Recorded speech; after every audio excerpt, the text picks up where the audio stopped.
Briar Rose, a bedtime retelling of the Grimm brothers' tale. Once upon a time, in a faraway kingdom, there lived a king and queen.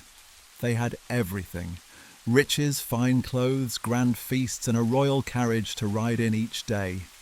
But one thing was missing. They had no child. This saddened them deeply.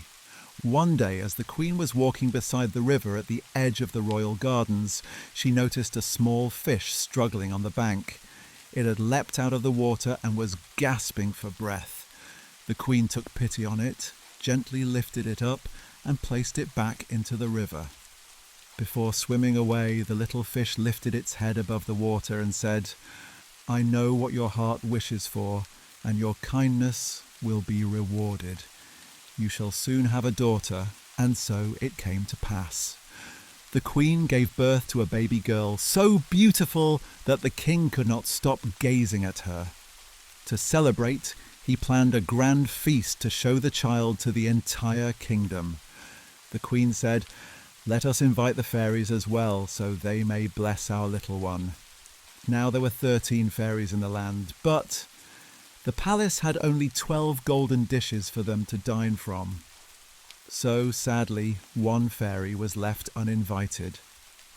When the day of the feast arrived, 12 fairies came, each dressed splendidly with red caps, high-heeled red shoes, and long white wands.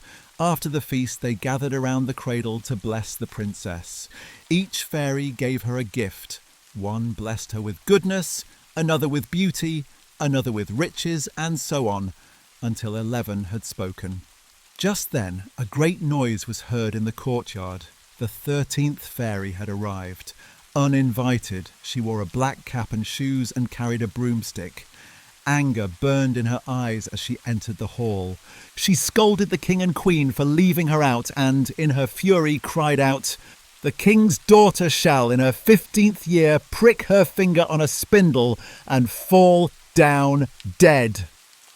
A gasp swept through the room, but before anyone could speak, the 12th fairy, who had not yet given her blessing, stepped forward.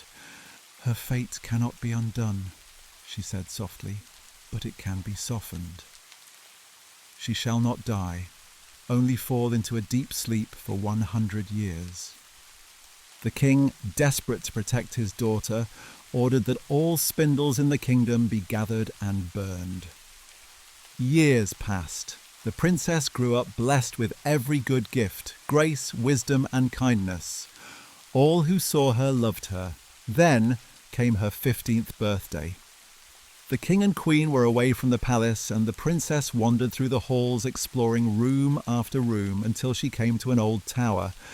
At the top was a small door with a golden key. She turned it and stepped inside.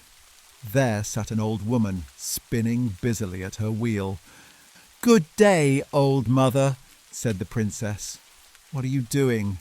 "Spinning, my dear," said the woman, nodding as the wheel hummed softly. The princess watched, fascinated.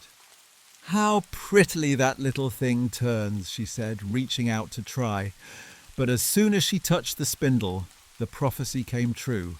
She pricked her finger and fell to the floor, fast asleep. At that very moment, the king, the queen, and everyone in the palace fell asleep too.